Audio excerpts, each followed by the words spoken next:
U slučaju smrti kraljice Elizabete II, britanske vlasti imaju spreman plan za sve što će uslediti u narednim danima, od načina na koji će za vest biti saopštena do same sahrane. Procedura koja donosi smernice o tome šta da rade u slučaju kralječine smrti nazvana je kodnim imenom Operacija London Bridge, to jest Londonski most. Politico je izneo detalje iz dokumenata šta će se dešavati u Britaniji nakon smrti kraljice. Počinjemo od dana D. Dan D. U satima nakon kralječine smrti o svemu će biti obavešteni premijer, sekretar kabineta, to jest najviši britanski državni službenik i jedan broj najviših ministara i zvaničnika. Premijera će obavestiti kraljičin privatni sekretar, koji će također obavestiti kancelariju tajnog saveta koja koordinira rad vlade u ime monarha. Interno, taj dan će se nazvati dan D i taj dan je već bio juče. Svaki naredni dan će se nazivati D+1, D+2 i tako dalje do D+10. Kraljevska palata će izdati zvanično saopštenje kojim će vest biti dostavljena javnosti, što je učinjeno juče. Ministri i visoki službenici će dobiti mail od sekretara kabineta čiji nacrt glasi: Poštovane kolege, sa tugom pišem da vas obavestimo o smrti njenog veličanstva kraljice. Po prijemu maila zastave širom Whiteholla će biti spuštene na pola koplja. Cilj je da se to uradi u roku od 10 minuta. U vežbi sprovedenoj pre nekoliko godina Downing Street je izrazio zabrinutost da će to biti nemoguće jer ne zapošljava službenika za zastavu i nisu bili sigurni da će tu uvek biti neko prisutan da spusti zastavu. Zasedanja britanskog parlamenta i decentralizovanih zakonodavnih tela u Škotskoj, Velsu i Severnoj Irskoj biće prekinuta. U skladu sa modernim vremenom mislilo se i na društvene mreže. Sajt kraljevske porodice dobit će crnu stranicu sa kratkom izjavom koja potvrđuje njenu smrt. Sve stranice društvenih medija vladinih resora će pokazivati crni baner i promeniti svoje profilne slike u grb svog odeljenja. Sadržaj koji nije hitan neće biti objavljivan. Kraljevska porodica će objaviti planove za kralječinu sahranu koja će biti održana 10 dana nakon njene smrti.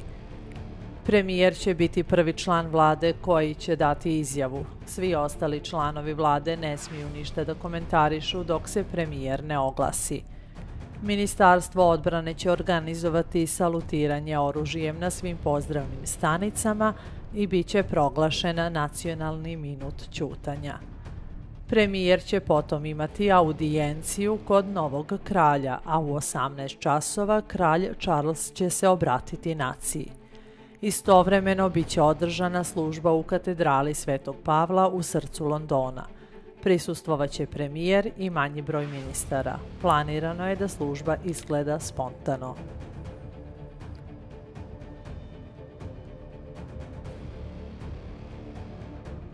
Dan D+1. U 10 sati ujutru, dana nakon kralječine smrti, Savet za pristupanje, koji uključuje visoke vladine ličnosti, sastaje se u palati St. James da proglasi Charlesa za novog suverena. Stotine tajnih savjetnika, uključujući premijera i ministre, bit će zamoljeni da prisustvuju. Niko ne sme da nosi bilo kakve ukrase. Proglas će zatim biti pročitan u palati St. James i u kraljevskoj razmeni u Londonu, čime će Charles biti potvrđen za kralja. Parlament će se sastati da dogovori poruku saučešća, a svi ostali poslovi parlamenta bit će obustavljeni na 10 dana.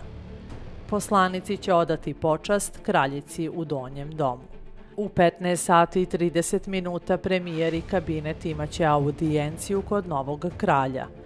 Ministrima će biti rečeno da ne dovode svoje supružnike. Dan D+2. Kraljičin kovčeg će biti donet u Buckinghamsku palatu. Pošto je umrla u Balmoralu u Škotskoj, bit će aktivirana operacija Jednorog, što znači da će njeno telo biti preneto u London kraljevskim vozom, što je premoguće.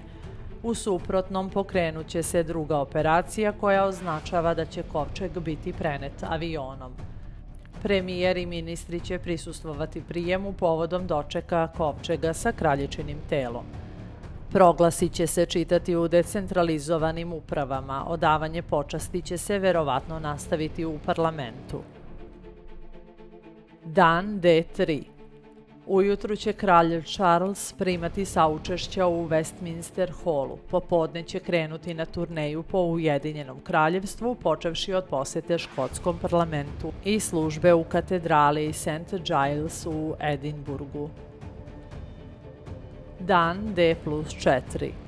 Charles će doputovati u Severnu Irsku, gde će primati saučešća u zamku Hillsborough i prisustvovati službi u katedrali Svete Ane u Belfastu. Održat će se proba za operaciju Lav, povorku kovčega od Buckinghamske palate do Westminsterske palate. Dan D+5. Povorka od Buckinghamske palate do Westminsterske palate odvijaće se svečanom rutom kroz London. U Westminster Hallu biće održana služba nakon dolaska kovčega. Dan +6 do dan +9. Kraljičino telo će ležati u Westminsterskoj palati 3 dana u operaciji kodnog imena Pero.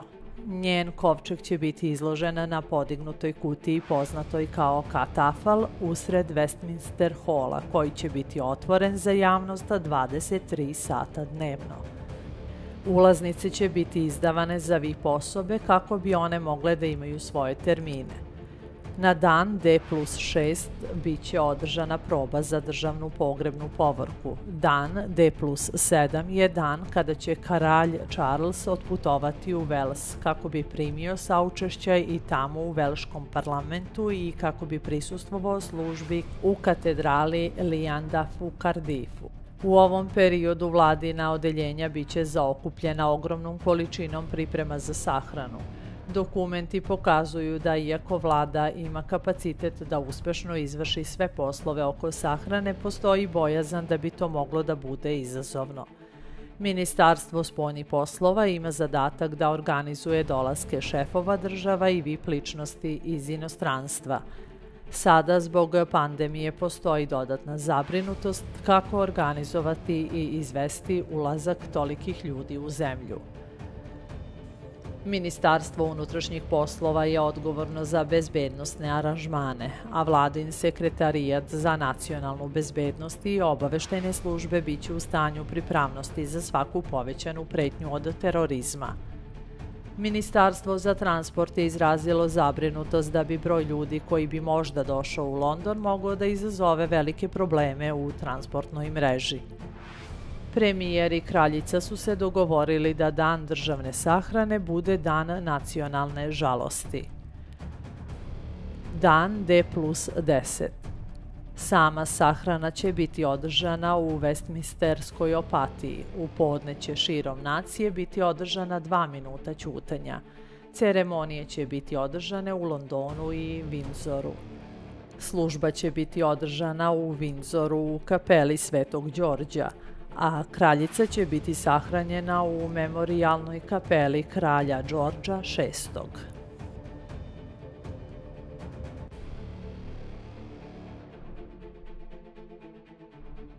Zapratite naš kanal i playlistu Balkanska hronika.